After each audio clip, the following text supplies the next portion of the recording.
There's a new guy in town. He's believing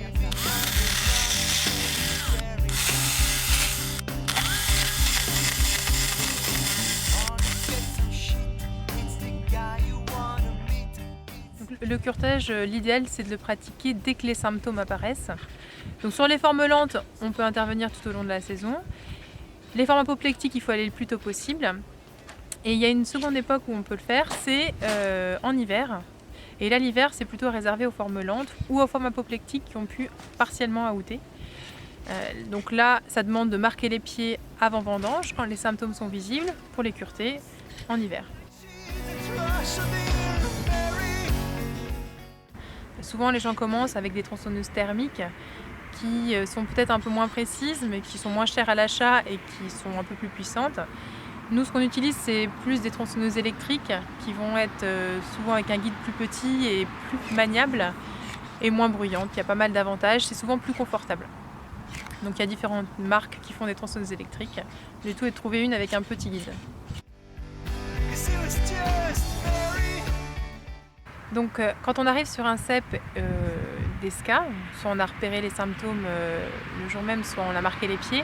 Quand on arrive sur un cep comme ça, la première chose c'est de repérer les flux de sève fonctionnels. L'idée c'est de les préserver.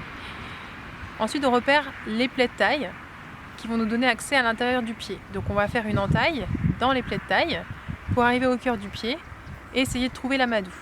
Dès qu'on sent avec la tronçonneuse que c'est mou, c'est qu'on est tombé dans l'amadou. Et à partir de ce moment-là, on va faire une entaille plus large pour pouvoir voir à l'intérieur. Une fois qu'on a fait une entaille un peu plus large, on va gratter. Et on a souvent trois parties où on peut avoir de l'amadou. Le cep et les deux bras. Et donc il va falloir aller chercher tout l'amadou dans le cep. Des fois ça descend jusqu'en bas, il faut vraiment bien tout enlever. Et faire la même chose dans les bras, remonter dans chaque bras et suivre l'amadou pour vraiment absolument tout enlever. Le plus fréquent c'est d'en oublier un petit peu dans les bras. Et ça peut être gênant, on peut avoir des réexpressions de symptômes qui sont simplement dues au fait qu'on a oublié de l'amadou dans un bras.